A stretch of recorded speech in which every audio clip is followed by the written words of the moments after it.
continue in prayer.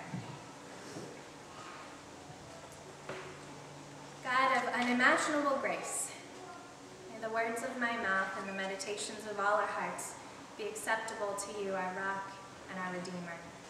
Amen. If you'll allow me in this first Sunday of the new year, I'd like to reflect back into 2010 to the last thing I was here with you at, to that thing we did on December 24th. I'm going to be totally honest with you and say that every once in a while I feel a bit of ambivalence about the big Christmas Eve show that churches put on. Christmas Eve worship is often the service in which the congregation puts the most money and energy, right? Think of all that we did in preparation for our service last week. A whole month before the Christmas Eve service, Carol and Irene and Harriet were in here creating by hand each of these beautiful wreaths and all of our decorations. Weeks before, Andrew and the choir were putting in really late, sleepy nights preparing songs for that one night. Carol made the beautiful wooden sign, and Alex or Don or somebody traipsed out into the cold to make sure that the whole world knew that we were still on for 7:30. Eric and I risked life and limb to put the lights out on the Christmas tree outside. Brandon and Bonnie made sure that this place was spotless. Alex and Chris came early to light all the candles and make sure visitors were welcome. So many of you put in hard-earned cash into the flowers and the special music for that one night. Don wrote special prayers. We added extra communion servers, Mitzi and Maria. Leanne and Danielle prepared the long gospel reading. Allison recorded the words of our children. Ryan prepped Sam for their big moment to complete the creche. And I'm sure I'm missing other things that people did to prepare for that worship service. My point is that we put a lot of effort into that one night. But what's strange to me about Christmas Eve is that it's a night when a lot of our own regulars are away and can't even enjoy the fruits of all that labor. The majority of the congregation that night are people who come and enjoy the service, wish us a Merry Christmas, and then travel back to their homes never to be heard from again. And maybe it's just me, but that frustrates me sometimes. And I find myself cynically wondering, who do these people think they are, wandering in here between their ham and pie, sitting in our pews on our biggest day, enjoying our time and effort to worship our Christ child. I mean, for those of us who eat, sleep, breathe at church, who get up early on weekends, get dressed, scrape the ice off our cars, get the children out the door to worship Christ every week. For those of us who come here in our rubber boots to pump water when the church basement floods. For those of us who cobble together budgets from thin air, it's hard not to look at these foreign faces in my humbuggiest moments and wonder, where have you been? Where were you when the boiler in our affordable housing broke? Or where were you when we had 10 people in worship and we're wondering if we'd stay open another year? And where will you be when we're cleaning up all these wreaths and poinsettias and lights that you enjoy so much? Those are some of the things I wonder sometimes.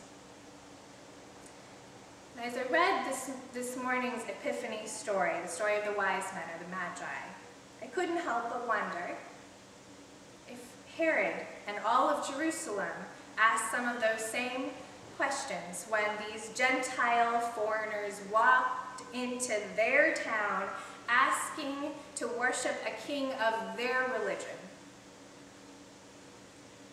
Now I know everyone always assumes that this King Herod character was this horrible bad guy, and that's probably because there's that story in the Bible about how he killed all the innocent children in Bethlehem, which is horrible. It's very bad.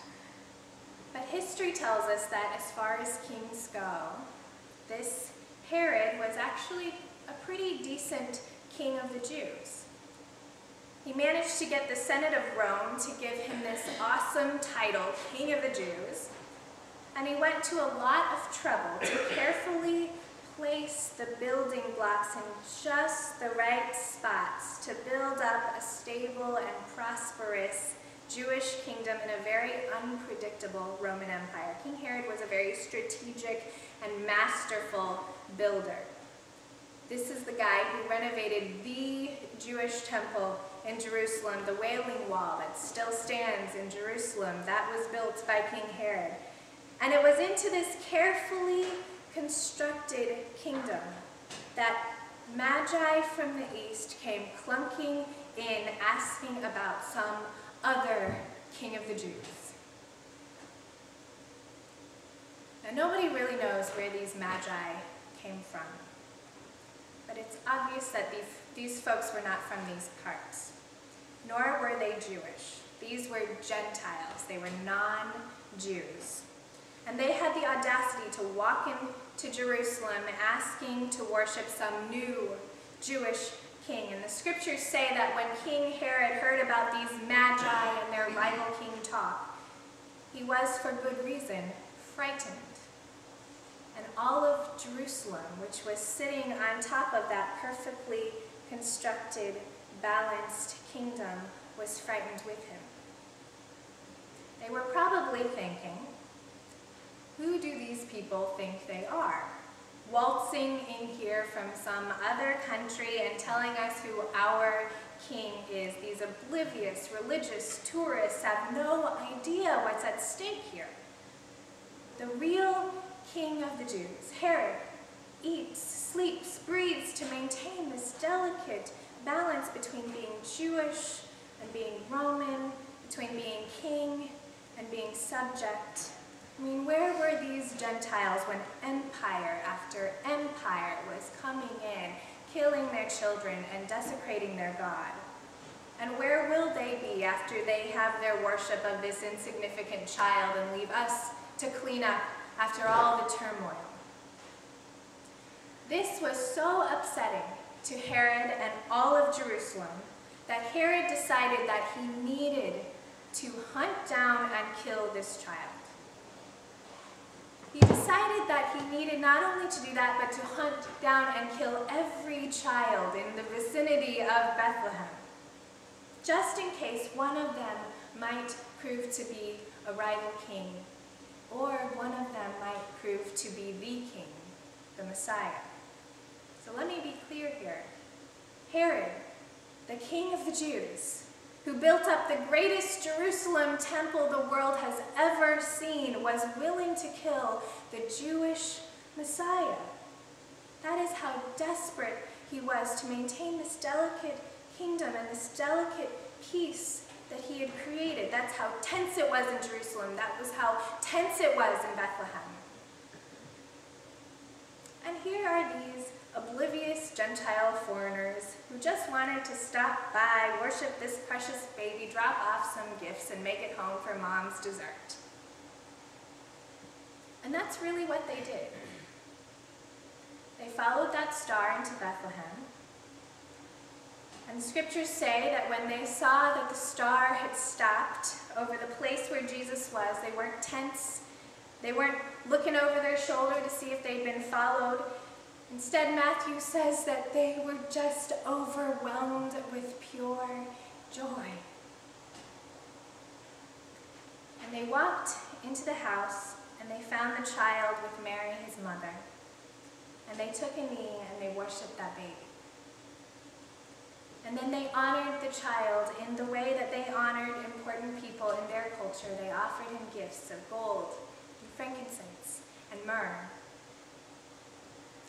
And then, like all those foreign faces who visited us on Christmas Eve, they expressed their well wishes to the people of the house, and they left for their own homes. And Mary and Joseph and all the other people who were there in that house never heard from them again. But although Mary and Joseph never saw it, we know that this story doesn't end with these mysterious Gentiles riding their camels into the sunset.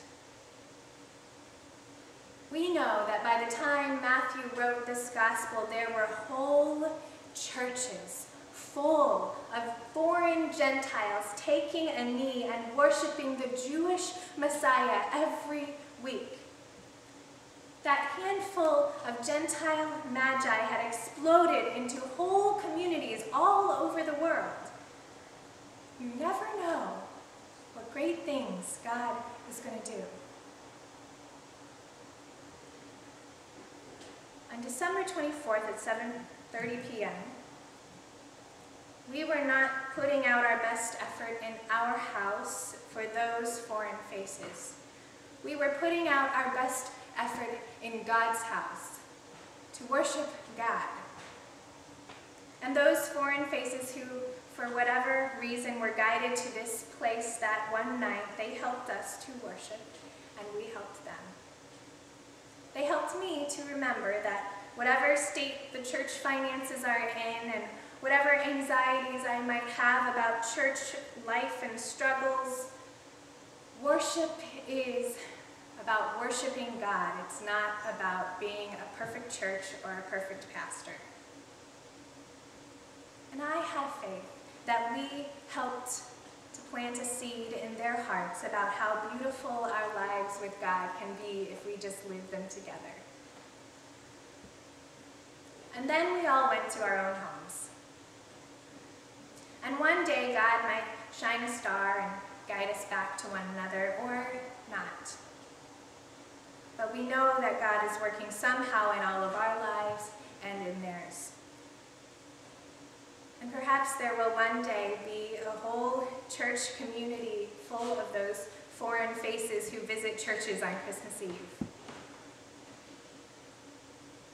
I like to imagine that when one of those foreign magi got older and could no longer travel, that he heard a Christian missionary had wandered into his country telling of Jesus Christ, God's only Son, who was born of the Virgin Mary in Bethlehem of Judea.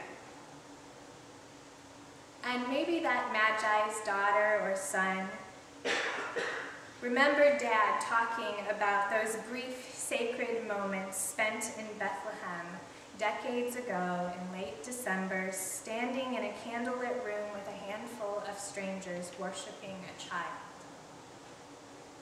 And maybe that foreign magi's family got together with that Christian missionary, and they learned from each other a better way to love God. The Christian taught the foreigner about the great story, and the foreigner taught the Christian about overwhelming joy. Amen. Amen.